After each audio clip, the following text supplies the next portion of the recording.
All right, so in the next example, we need to evaluate a simple function. The function is 1 over x to the power of r. R is positive, and the limit when x goes to positive or negative infinity, because, well, that's pretty much going to be the standard. And we have two cases. Case 1, okay, r is an integer.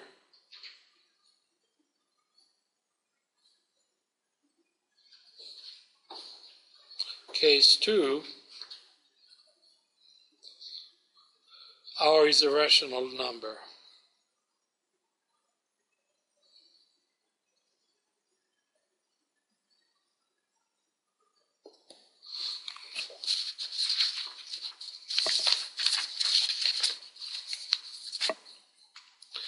All right, so let's look at the solution. Case 1, r is some integer.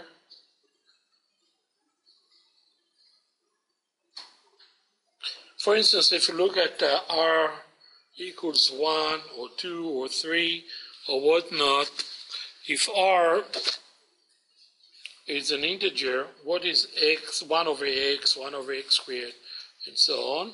Well, it's basically you need to have a vertical asymptote at x equals 0, right? Because you cannot divide by 0. And then if x is positive, 1 over x is positive. If x is negative, 1 over x is negative, unless r is an even number. So if r is an odd number, actually let me go ahead and draw it on the next page, because we have odd and even integers. So we need to take this into consideration. So again, we have two cases here. Let's look at r equals odd positive integer.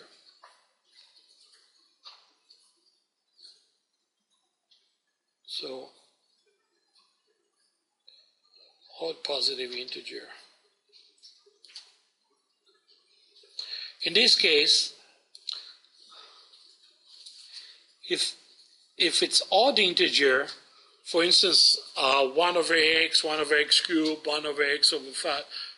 Remember, we're looking at the first case when it's integer.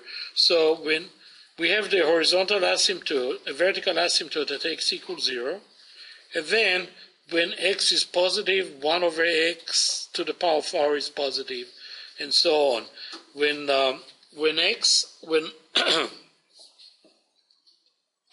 when x equals 1, regardless of the power, 1 to any power is 1. So when x equals 1, the function will go through 1, 1.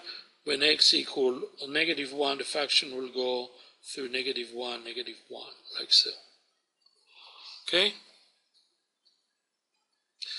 The limit at infinity, as you can see, the right branch, as x goes to positive infinity, y goes to 0 plus. When x goes to negative infinity, y goes to 0 minus. Okay? What happens when r is an even positive integer?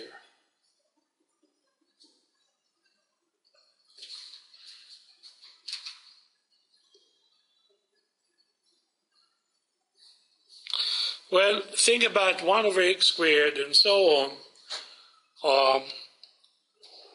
So regardless whether x is positive or negative, x squared will be, or x to the 4th, or x to the 6th, or x to any even power will be positive.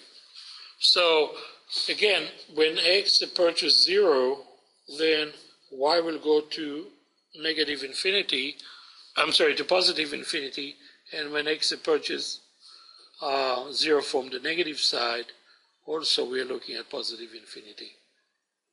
1 over 0 squared. When x equals 1, we have y equals 1, but also when x equals negative 1, y equals 1. again, because we are raising to an even power. So when x goes to positive infinity, y goes to 0 plus. When x goes to negative infinity, y also goes to 0 plus. Like so. So here's the difference between odd and even positive integers. Okay, here's the property that has to do with rational numbers. One property, this property has two parts.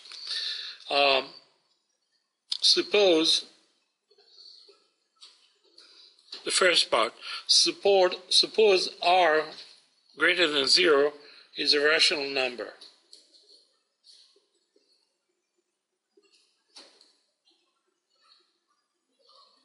Okay. Then what happens is the following. Then the limit as x goes to infinity of 1 over x to the power of r is 0.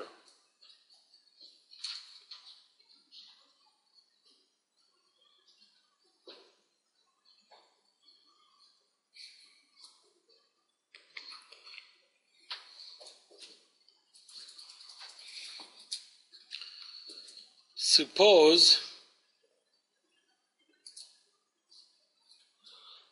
r greater than 0 is a rational number.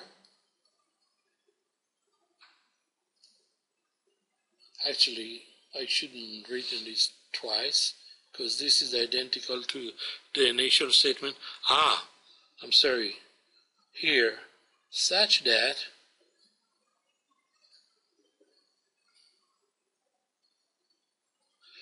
x to the power of r is defined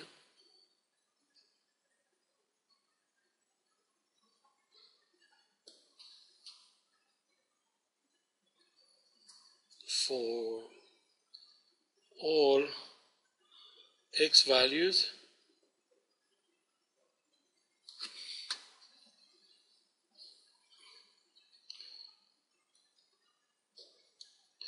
then the limit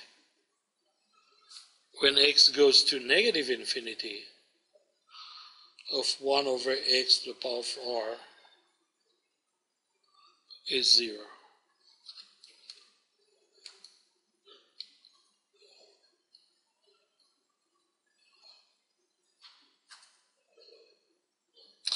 What makes the difference between the two statements on top?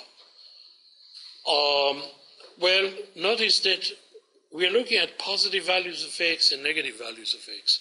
For instance, if r is a rational number, the easiest rational number to explain with will be 1/2. Okay? So x to the power of 1/2 is the square root of x. And now you see, if x is positive, if x goes to infinity, we don't worry, because the square root of a positive number exists on, for all positive numbers, essentially. So we don't worry about the domain of this function as we go to, we use only the large positive numbers. On the other hand, the second statement, especially if you have r is 1/2 and now you're dealing with the square root, if x is negative, of course, the function is not defined. So here it tells you that the rational number that is r has a denominator other than even numbers. So it would be something like 1/3 or 2/5. In other words, we're looking at the third cubic root or the fifth root or any odd number root, or the index of the radical is an odd number.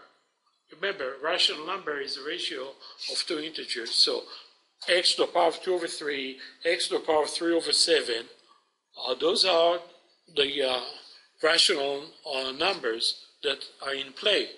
Now I chose both numbers 2/3 and 4/7 or 3/7, where the denominator, which is the index of the root, is an odd number. Therefore, the domain include negative values of x. If the denominator was an even number or the index of the root is an even number, then the negative numbers of x are not in the domain of this particular function. Therefore, the difference between the two.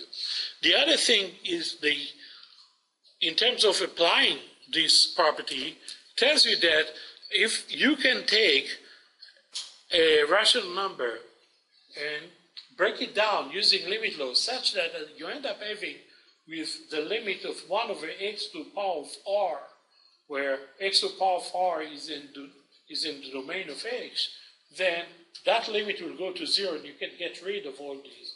And the next example demonstrates this property. Okay?